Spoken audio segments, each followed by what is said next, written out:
a no-knead crusty bread dough.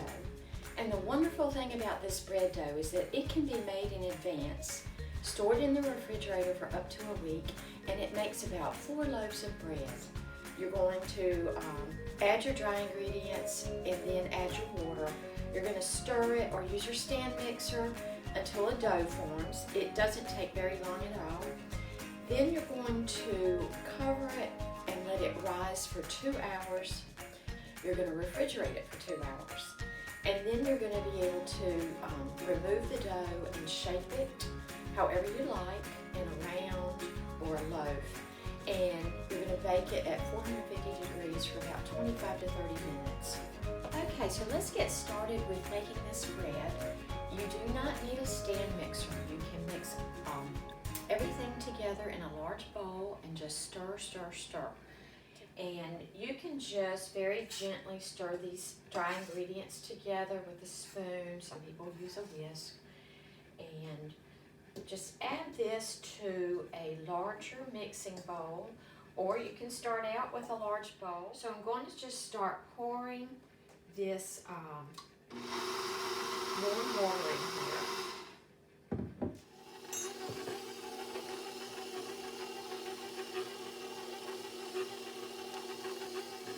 Okay, so I'm going to finish this dough by stirring it just so I can show you if you don't have a stand mixer.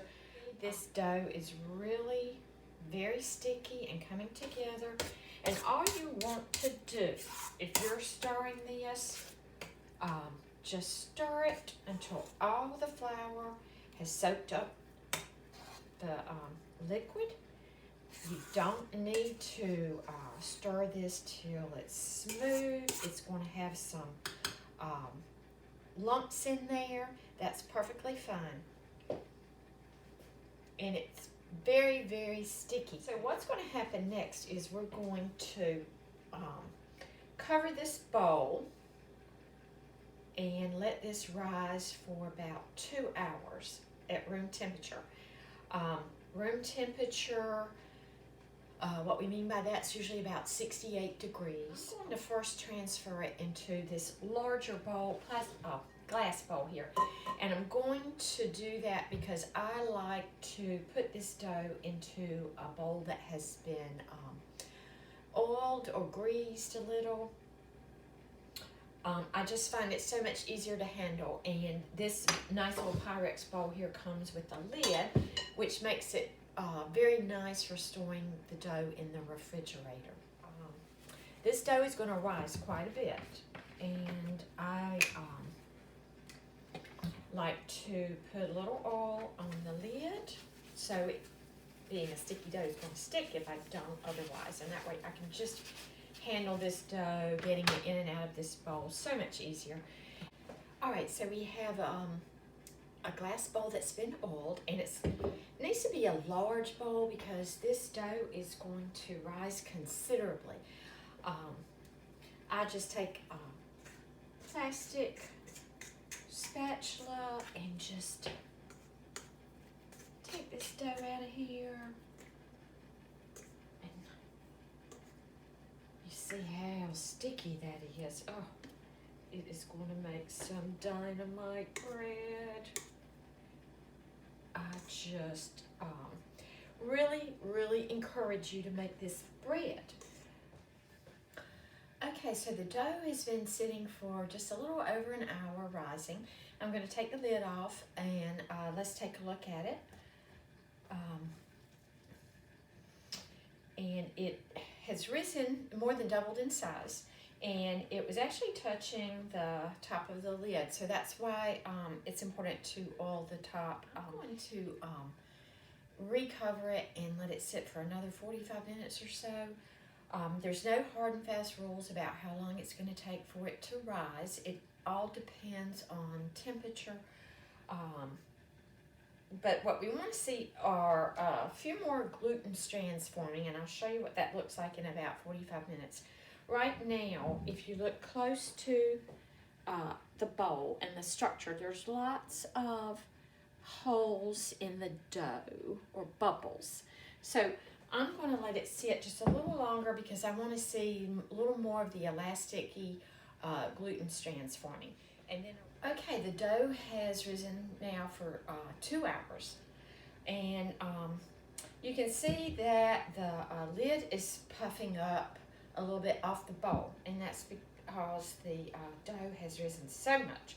So we did need to leave it for that extra 45 minutes. And that's how the dough looks. So it's a lot more of these strands that we were looking for. One thing you could do, rather than put a lid on it, is just lightly cover the bowl with some greased cling wrap. And then, so you could cover that with a towel. So I think it's ready to go in the refrigerator. This is what I was looking for. All of that gluten, and the bubbles that are in the dough now are not quite as big. It's a lot tighter. And this is now going in the refrigerator for 2 hours.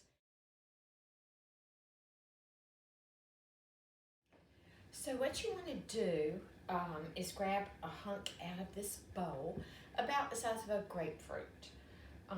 And so I'm going to just take a little flour and sprinkle it over the dough. And I'm just going to reach in here and see it's pulling away from the bowl. Oh, so great. Such a nice dough.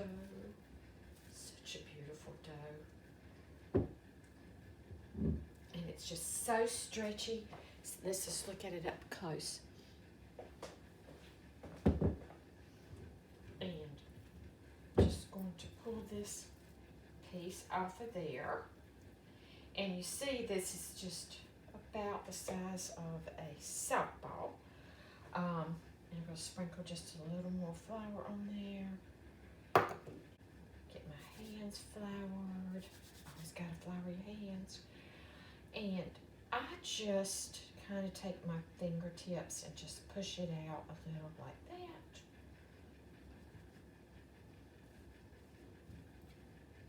And then I do the same thing with the other side.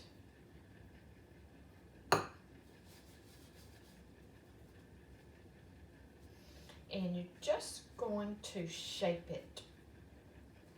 I sort of roll it on top of itself.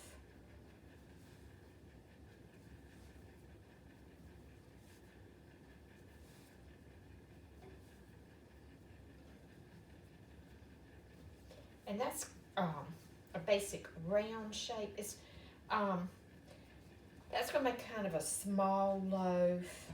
So I'm going to add just a little more. So just fold that over on itself and just pick it up and fold it over a little.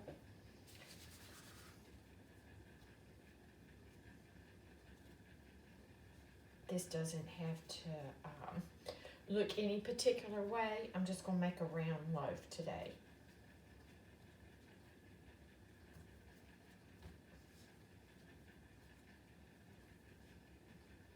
And it doesn't really matter. The bread is delicious. Doesn't matter how it looks. And this is going to get covered with a little bit of flour so it doesn't dry out. And I'm going to place this dough on a baking sheet, this line with parchment, and I'm going to place a piece of greased plastic wrap over it. And we're going to let it sit for 60 minutes and rise. This is our bread dough after it's risen for about an hour. And what you notice is that it rises more outward than upward. And we're getting ready to put it in the oven, and we're going to make a sharp cut in it. You can use a sharp knife or a bread lame, and I just use a razor blade. I'll show you how. Just make a nice little cut in there. And she's going in the oven for about 25 to 30 minutes at 450 degrees on the middle rack. I just removed our loaf of bread from the oven. It's browned up very nicely. We're going to let this cool. It baked for about 25 minutes, but it's going to be delicious with my spaghetti and meatballs.